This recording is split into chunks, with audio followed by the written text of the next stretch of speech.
Hello everyone, welcome back to doctor Diveshri Aravind's YouTube channel. Last వీడియోలో pre wedding shoot కోసమని beautiful Seethapalem బీచ్కి వెళ్ళాము. ఈ రోజు కూడా సేమ్ బీచ్కి వెళ్ళబోతున్నాం, బట్ త్రూ బ్యాక్ వాటర్ అనమాట. సో బ్యూటిఫుల్ విజువల్స్ ఉండబోతున్నాయి ఈ జర్నీలో. సో వీడియో స్కిప్ చేయకుండా ఎండ్ వరకు చూస్తారని అనుకుంటున్నాను. అండ్ మీలో ఎవరైనా నా ఛానల్ని సబ్స్క్రైబ్ చేయనట్లయితే ప్లీజ్ సబ్స్క్రైబ్. టైం వచ్చేసి మార్నింగ్ 8 అనమాట. సో తొందరగా వెళ్తే వెదర్ కూడా బాగుంటుంది అండ్ సన్‌రైజ్‌ని కూడా చూడొచ్చని మేము ఈ బ్యాక్ వాటర్ ప్లేస్‌కి వచ్చేసాము. ఈ బ్యాక్ వాటర్‌లో మీకు రైట్ సైడ్ బోట్స్ కనిపిస్తున్నాయి కదా! ఈ బోట్స్ ద్వారా మనం వెళ్ళబోతున్నాం అనమాట.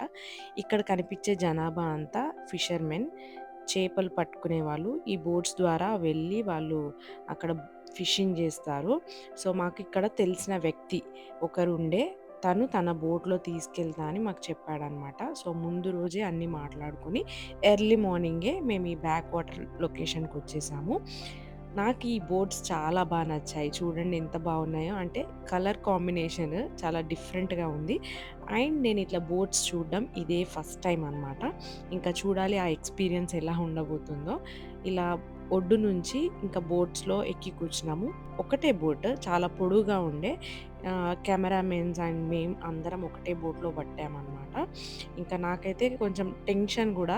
ఎందుకంటే ఇలా సన్నగా ఉంది పడవ, కదులుతూ ఉండే ఎక్కువగా. ఏమన్నా పడితే ఎలా ఉంటదని నాకైతే చాలా భయమేసింది. చాలా జాగ్రత్తగా కూర్చున్నాము. ఒకరి వెనకాల ఒకరు. చాలా పొడుగ్గా ఉండడం వల్ల అందరం పట్టేసామనమాట బోట్‌లో. లొకేషన్ మాత్రం అదిరిపోయింది. ఇదంతా నా మొబైల్ వ్యూ. మేము మొబైల్‌లో తీసుకున్న సీన్స్. యాక్చువల్ ఫుటేజ్‌లో కెమెరాలో చాలా వచ్చాయి ఇంకా. మీరు ప్రీ వెడ్డింగ్ వీడియో గూడా అస్సలు మిస్ అవ్వద్దు. నేను నెక్స్ట్ పెట్టబోతున్నాను. ఇంక ఇట్లా బోట్‌లో బయలుదేరాము. మాకు 2 సైడ్స్ ఇది మ్యాంగ్రూవ్స్ అంటారు. తెలిసే ఉంటుంది. ఆ మ్యాంగ్రూవ్స్ ఉన్నాయన్నమాట 2 దిక్కులా. ఇట్లా కొత్త ఎక్స్‌పీరియన్స్. ఇట్లా పడవలో ఇట్లా అందరం వెళ్తూ ఉంటుంటే ఏదో టూర్‌కి వెళ్ళినట్టు అనిపిచ్చింది. అండ్ వెదర్ గూడా చాలా బాగుండే. ఎర్లీ మార్నింగ్ కాబట్టి ఇంకా అప్పటికే ఎండ రాలేదసలు. సో చాలా పీస్‌ఫుల్‌గా అండ్ కామ్‌గా ఉండే. స్టార్టింగ్‌లో కొంచెం భయం అయినప్పటికీ ఇంకా కొంచెం ముందుకు వెళ్ళేసరికి నాకు ఆ టెన్షన్ అనేది తగ్గిందనమాట. అండ్ మాతో పాటు ఇంకా వేరే కపుల్ గూడా మాకు కనిపిచ్చారక్కడ ఆల్రెడీ ముందు నుంచే షూట్ చేస్తున్న వాళ్ళు. సో మాకైతే ఈ బోట్ ఎక్స్‌పీరియన్స్ చాలా నచ్చింది. అండ్ ఇంకోసారి నెక్స్ట్ టైమ్ గూడా ట్రిప్‌లాగా ప్లాన్ చేసి వెళ్దామని అనుకున్నాం మేము. ఎందుకంటే చాలా హడావిడిగా ఓన్లీ షూట్ కోసం కాబట్టి 3-4 డేస్‌లో కంప్లీట్ చేసుకొని రావాల్సొచ్చింది. అదే ట్రిప్‌లాగా ప్లాన్ చేస్తే అన్ని లొకేషన్స్ కొంచెం టైం తీసుకొని చూడొచ్చు కాబట్టి, ఇంకా నేను నెక్స్ట్ టైమ్ గూడా వెళ్దామని డిసైడ్ అయిపోయాను. చూడండి వెదర్ ఎంత బావుందో అసలు.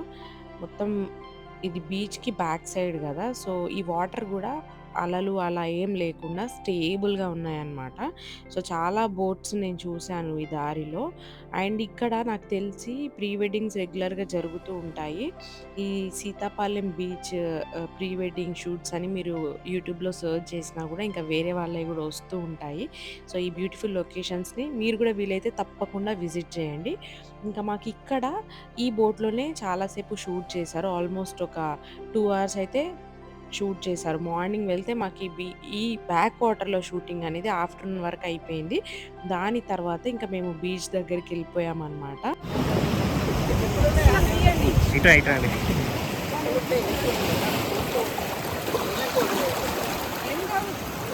ఇటు నుంచి రండి, ఇటు నుంచి.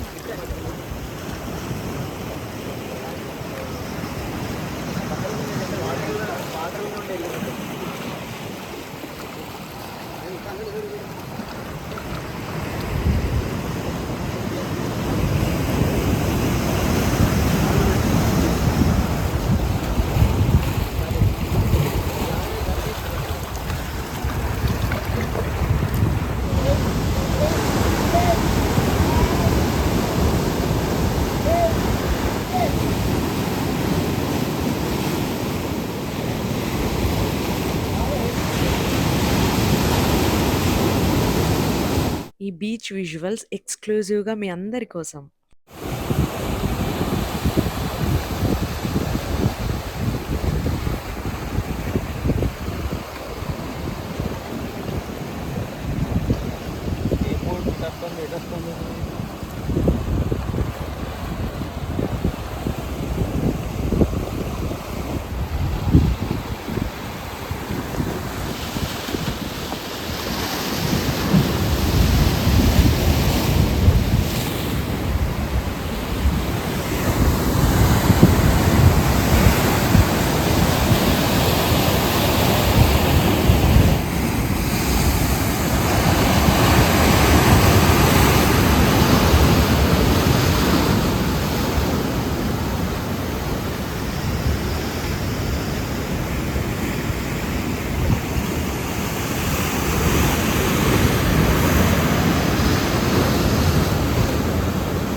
ఇలా సీతాపాలెం బీచ్‌లో మా షూట్ కంప్లీట్ అయిపోయేసరికి ఆఫ్టర్‌నూన్ 12 అయింది. మళ్ళీ బోట్‌లో రిటర్న్ వెళ్ళి అక్కడి నుంచి హోటల్‌కి వెళ్ళేసి అక్కడ చెక్‌ఔట్ చేసేసి అచ్యుతాపురం నుంచి మేము మా నెక్స్ట్ లొకేషన్‌కి స్టార్ట్ అయిపోయాము. అండ్ ఇక్కడ ఈ విలేజ్ గూడా చూడండి చాలా పచ్చగా ఉండే ఎక్కడ చూసినా మొత్తం కొబ్బరి చెట్లే కనిపిస్తున్నాయి. అండ్ రోడ్స్‌కి 2 వైపులా కొబ్బరి బొండాలు కుప్పలు కుప్పలుగా పోసి అమ్ముతున్నారు. మేము గూడా టేస్ట్ చేసాము. ఇక్కడ వాటర్ ఎక్కువగా ఉన్నాయి అండ్ టేస్ట్ కూడా చాలా ఫ్రెష్ టేస్ట్ ఉంది. మన దగ్గర మాత్రం అలా ఉండదు. అండ్ మధ్యలో లంచ్ కూడా చేసేసి నెక్స్ట్ లొకేషన్‌కి స్టార్ట్ అయిపోయాం. అచ్యుతాపురం నుంచి అరకు డిస్టెన్స్ ఆల్మోస్ట్ 137 కిలోమీటర్స్ ఉంది. అక్కడికి వెళ్ళడానికి యాక్చువల్‌గా 4 అవర్స్ టైం పట్టాలి. బట్ మేము మధ్యలో లంచ్‌కి కూడా ఆగినాం కాబట్టి మాకు 4-5 అవర్స్ టైం అయితే పట్టింది. కొంచెం మెల్లిగానే వెళ్ళాము. అండ్ మా షూటింగ్ కంప్లీట్ అయ్యి ఇక్కడికి రీచ్ అయ్యేసరికి ఈవినింగ్ 6 దాటింది. చలికాలం కాబట్టి కొంచెం తొందరగా చీకటి గూడా అయిపోయింది. ఇంకా అరకు దేనికి ఫేమస్ మీ అందరికి తెలిసే ఉంటుంది. నాకు తెలిసిన వరకైతే మన ట్రైబల్ పీపుల్‌కి ఫేమస్. అండ్ దాంతో పాటు టీ ప్లాంటేషన్‌కి ఫేమస్. అండ్ ఇదొక హిల్ స్టేషన్ గాబట్టి లొకేషన్స్ మాత్రం చాలా బ్యూటిఫుల్‌గా ఉంటాయి. అండ్ ఇక్కడికి రావడం గూడా నాది ఫస్ట్ టైము. మీరెప్పుడైనా విజిట్ చేశారా? కామెంట్ సెక్షన్‌లో జెప్పండి. ఈ చెట్లు ఇవన్నీ జూస్తుంటే, ఈ కొండలు జూస్తుంటే మన ఆదిలాబాద్ నాది ఆదిలాబాద్ కదా! ఓల్డ్ ఆదిలాబాద్ ఇప్పుడు మంచిర్యాల డిస్ట్రిక్ట్. ఇలాంటి చాలా లొకేషన్స్ మన దగ్గర గూడా ఉన్నాయని అనిపిచ్చింది. ఇంకా బ్యూటిఫుల్‌గా ఉన్నాయని అనిపిచ్చింది. సో, అక్కడికి వెళ్ళకున్నా మన దగ్గర గూడా ఇలాంటి లొకేషన్స్ ఉన్నాయి. ఇక్కడ షూట్ చేసుకోవచ్చని అనిపిచ్చింది నాకు. ఇది నా పర్సనల్ ఒపీనియన్. అరకు గూడా బావుంది. బట్ ఇలాంటి లొకేషన్స్ మా దగ్గర గూడా ఉన్నాయనిపిచ్చింది. ఒక్కట్లేందంటే ఈ హిల్ స్టేషన్ అనమాట. చాలా పెద్దది. కింద నుంచి పైన హిల్ వరకు ఆల్మోస్ట్ 40+ కిలోమీటర్స్ ఉంటుందంట ఆ డిస్టెన్స్. ఈ వ్యాలీలో ఈ రోడ్‌లో వెళ్తుంటే నాకైతే భయమేసింది. ఎందుకంటే సింగిల్ రోడ్ ఉంది. అండ్ ట్రాఫిక్ గూడా ఉంది. పైనుంచి దిగేవి దిగుతూనే ఉన్నాయి. కింద నుంచి వెహికల్స్ వెళ్తూనే ఉన్నాయన్నమాట. అంత బిజీ ఉంది రోడ్ గూడా. ఇలా మెలికలు తిరుగుతూ వెళ్తుంటే కొత్త ఎక్స్‌పీరియన్స్ ఇది మాత్రము. ఎందుకంటే ఈ తిరుపతి కొండ కంటే పెద్దదంట గదా! అరకు వ్యాలీ. సో, చాలా సేపే పట్టింది కింద నుంచి పైకి వెళ్ళడానికి.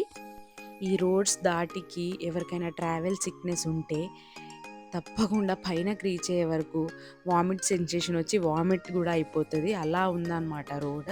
అండ్ ఈ వీడియో నేను కొంచెం స్పీడ్‌గా పెట్టాను. సో, అందుకే స్పీడ్‌గా అనిపిస్తుంది. మేము వెళ్ళడం మాత్రం మెల్లిగానే వెళ్ళాము. అండ్ మనకి వ్యాలీ ఎక్కుతుంటే మధ్య మధ్యలో చాలా హోటల్స్ కనిపిచ్చాయి. ఈ అరకు వ్యాలీలో 156 విలేజెస్ ఉన్నాయంట. నేను గూడా గూగుల్ చేసి చూసాను. నాకు గూడా దారి పొడవునా వెళ్తుంటే చాలా విలేజెస్ కనిపిచ్చాయి. ఈ కొండల మధ్యలో అక్కడక్కడ విలేజెస్ అండ్ వ్యవసాయం చూసి నేనైతే షాక్ అయ్యాను. అలా వ్యాలీలో ఇట్లా వ్యవసాయం చూడటం ఇదే ఫస్ట్ టైమ్. బుక్స్‌లో చదువుకున్నాం మనం అందరం స్కూల్‌లో. ఆ బుక్స్‌లో చదవడం తప్ప, ఆన్‌లైన్‌లో చూడడం తప్ప, ఇలా డైరెక్ట్‌గా చూడడం ఎప్పుడూ లేదు. ఇదే ఫస్ట్ టైము. అండ్ ఇలా హోటల్స్ గూడా చూడండి డిఫరెంట్‌గా ఉన్నాయి. ఎందుకంటే ఇది కొండ ప్రాంతం కాబట్టి అక్కడ అసలు కట్టడానికి గూడా ఎంత కష్టమై ఉంటుంది. అసలు ఇక్కడికి ఎప్పుడొచ్చారు? ఎప్పుడు కట్టుకున్నారు? అసలు ఇంత పైన గూడా ఇలా డెవలప్డ్‌గా ఎలా ఉందని నేనైతే షాక్ అయ్యాను. అండ్ కొంచెం సిగ్నల్ ఇష్యూ గూడా ఉండే అనమాట. మీరది చూసుకోండి. నైట్ టైమ్స్‌లో వెళ్తే విలేజెస్‌లో తప్ప ఈ మధ్యలో ఏదైతే ఫారెస్ట్ ఉందో అక్కడ అస్సలు సిగ్నల్ లేదు. అండ్ మేము వెళ్ళాల్సిన రిసార్ట్ వచ్చేసి యాపిల్ రిసార్ట్ అనమాట. వెళ్తూ ఉంటే మాకు రైట్ సైడ్ ఒక యాపిల్ రిసార్ట్ అని కనిపించింది. అదే రిసార్ట్ అనుకోని మేము అందులోకి ఎంటర్ అయ్యాము. అయ్యాక ఇంకా మా ఫోటోగ్రాఫర్స్ ఎవరైతే ఉన్నారో వాళ్ళు ఇక్కడికి రెగ్యులర్‌గా వస్తూ ఉంటారు. సో, మళ్ళీ వాళ్ళకి కాల్ చేసి కనుక్కుంటే ఇది గాదు ఇంకా వేరే ఉంది. ఇంకా మీరు చాలా దూరం రావాలన్నారనమాట. సో, అందుకే అలా వెళ్ళేసి మళ్ళీ రిటర్న్ అయిపోయాము. రిటర్న్ అయ్యి మళ్ళీ స్టార్ట్ అయ్యాము. ఈ అరకు హిల్ స్టేషన్‌ని నాలానే ఇంతవరకు ఎవరైనా చూడని వాళ్ళుంటే, మీరు కూడా ఈ ఎక్స్‌పీరియన్స్‌ని పొందుతారని ఈ రోడ్ ట్రిప్ ఏదైతే ఉందో, ఆ వీడియోస్ అన్నీ దాదాపు నేను ఈ వ్లాగ్‌లో యాడ్ చేశాననమాట. ఈ ఘాట్ రోడ్స్‌లో జర్నీ ఎంజాయ్ చేసినప్పటికీ చాలా డేంజరస్. చాలా జాగ్రత్తగా ఎక్కాల్సుంటుంది. ఎవరైనా ఓన్ వెహికల్స్‌లో వెళ్తే ఎక్స్‌పీరియన్స్ ఉన్న డ్రైవర్స్‌ని మాత్రమే తీసుకొని వెళ్ళండి. ఎందుకంటే మొత్తం సింగిల్ రోడ్, మొత్తం కొండలే ఎక్కాలి గాబట్టి మస్తు కేర్‌ఫుల్‌గా వెళ్ళాలనమాట. మేమింకా 70% అయితే ఎక్కేసాము. ఇంకొక 1 అవర్ దాకా అలా వెళ్ళాల్సున్నది. ఆల్రెడీ మార్నింగ్ బీచ్‌లో షూటింగ్‌కి చాలా సేపు స్పెండ్ చేశాం గదా! నేనైతే టయర్డ్ అయ్యి ఉండే. నిద్రపోదామని ట్రై చేసినా నిద్ర మాత్రం రాలేదనమాట. కొత్త ప్లేస్‌కి వెళ్తే అస్సలు రాదు. అండ్ మనం లొకేషన్స్ మిస్ అవ్వొద్దు గదా! నేనైతే అలానే కూర్చొనున్నాను. ఎక్కడ మంచి లొకేషన్స్ కనిపిస్తే ముందే కూర్చొని అన్నీ షూట్ చేసుకుంటూ వచ్చాను నేను. బట్ వీడియో లెంథీ అయిపోతదని చెప్పేసి కొన్ని కొన్ని మాత్రమే నేను యాడ్ చేశాను. ఇది కూడా ఒక గూడెం చూడండి. మంచిగుంది ఈ విలేజ్ గూడా. అండ్ ఇక్కడ స్కూల్స్ ఉన్నాయి పైన. ఎక్కడైతే విలేజెస్ ఉన్నాయో గవర్నమెంట్ ఆఫీసెస్ ఉన్నాయి. మధ్యలో పోలీస్ స్టేషన్స్ కూడా ఉన్నాయి. నేను ఇంత పైన ఎలా ఇలా డెవలప్ అయింది అసలు ఇంత బావుందేంటి అని చెప్పేసి నాకైతే ఆశ్చర్యమేసింది. జనాభా గూడా చాలా ఎక్కువనే కనిపిస్తుండే. అండ్ మీదికి వెళ్తున్న కొద్దీ ఇక్కడ క్యాంపింగ్ పాయింట్స్ గూడా చాలా కనిపిచ్చాయి. అంటే ట్రావెలర్స్ ఉంటారు గదా! క్యాంపింగ్ చేస్తూ వెళ్తూ ఉంటారు. అట్లాంటి ప్లేసెస్ గూడా నాకు ఎక్కువగానే కనిపిచ్చాయి. అండ్ ముందట కనిపిస్తుంది చూడండి ఆ కార్‌కి మాకు ఎలాంటి సంబంధం లేదు. అది కింద మేము స్టార్ట్ అవుతున్నప్పటి నుంచి మా ముందే వెళ్తుంది. ఆఫ్‌కోర్స్ మేమే దాని ఎనకాల వెళ్తున్నాం అనుకోండి. మేమైతే 2 కార్స్‌లో బయలుదేరాము. ఒకటి మా కారు, ఇంకొకటి మా ఫోటోగ్రాఫర్స్‌ది. 2 కార్స్‌లో వెళ్ళాము. అండ్ ఇక్కడ ఇది వ్యూ పాయింట్ అంట. లెఫ్ట్ సైడ్ షాప్స్ ఉన్నాయి. ఇక్కడ మొత్తము టీ ప్లాంటేషన్ ఉంది. ఇది తేయాకు తోటలుంటాయి గదా! అవున్నాయన్నమాట. మేము గూడా చూద్దామని జెప్పేసి ఆగాము. చూడండి అనంతగిరి కాఫీ తోటలంట. ఇది కూడా అసలు డిఫరెంట్‌గా ఉండే రోడ్ గూడా అండ్ కొంచెం ఎక్కువ డస్ట్ ఉంది మొత్తం ప్లాంట్స్ మీద. అంత వెహికల్స్ మూవ్‌మెంట్ ఉంటదనమాట. కిందకు దిగి నేను టీ ప్లాంట్స్‌ని గూడా చూసాను. అది గూడా ఫస్ట్ టైమ్. మీకు గూడా చూపిస్తున్నాను చూడండి. ఈ మధ్యలో ఈ పెద్ద ట్రీస్ ఏమున్నాయో అవైతే నాకు తెలీదు. ఈ కిందది మొత్తము తేయాకు తోటలంట. ఇందులో నుంచి మన టీ పౌడర్ ఉంటది గదా! అది తయారు జేస్తారు. తెలవని వాళ్ళ కోసం చెప్తున్నా. అసలు నాకు లాంగ్ డ్రైవ్స్ అస్సలు పడవు. ఎక్కువ దూరం ఎప్పుడు వెళ్ళలేదు. అందులోనూ మళ్ళీ కార్‌లో. బట్ ఇలా వెదర్ ఉంటే మాత్రం నాకు చాలా నచ్చుతది. కొంచెం టయర్డ్ అనిపించినా మంచిగా అనిపించింది వెదర్. ఇంకా మనకు నైట్ అయిపోతుంది. ఈ కొండల్లో ఒకసారి చూడండి మొత్తం మంచు పేరుకుపోయింది. వెళ్తుంటే కొంచెం దారి కనిపించడం కూడా కష్టమైంది చలికాలం కాబట్టి. ఇది కూడా బ్యూటిఫుల్ లొకేషన్. ఇవన్నీ వ్యూ పాయింట్స్ అంట. మనకు డే టైమ్‌లో వస్తే ఇదంతా గ్రీన్‌గా చాలా బాగా కనిపిస్తుంది. మనకు నైట్ అయ్యేసరికి అంత క్లియర్‌గా కనిపించట్లేదు. బట్ మీరు మంచునైతే చూడొచ్చు. ఇప్పుడు మేము హిల్ స్టేషన్ టాప్‌లో ఉన్నాము. ఇంకా ఆల్మోస్ట్ వచ్చేసినట్టే ఇంకా. ఇక్కడ నుంచి ఒక 5, 10 మినిట్స్‌లో మా లొకేషన్‌ని రీచ్ అయిపోయామనమాట. అక్కడికి రీచ్ అయ్యే వరకు టైం 6:45 అయింది. చెప్పాను గదా! యాపిల్ రిసార్ట్ అని అక్కడికి వెళ్ళాము. ఇంకా నైట్ అయితే అక్కడ కూడా షూట్ చేసుకున్నాము. బట్ నాకు ఆ విజువల్స్ తీసుకోవడానికి కుదరలేదు. ఇంకా నెక్స్ట్ డే షూట్ కూడా మిగిలిపోయింది. ఇది సెకండ్ డేది ఇక్కడ కంప్లీట్ చేసుకొని నెక్స్ట్ డే ఇంకో లొకేషన్‌కి వెళ్ళామనమాట. మీరు ఆ వీడియో గూడా చూడ్డానికి తప్పకుండా సబ్స్క్రైబ్ చేసుకోండి. ఈ వీడియో నచ్చినట్లయితే లైక్, షేర్ అండ్ కామెంట్ చేయండి. And stay tuned. బై.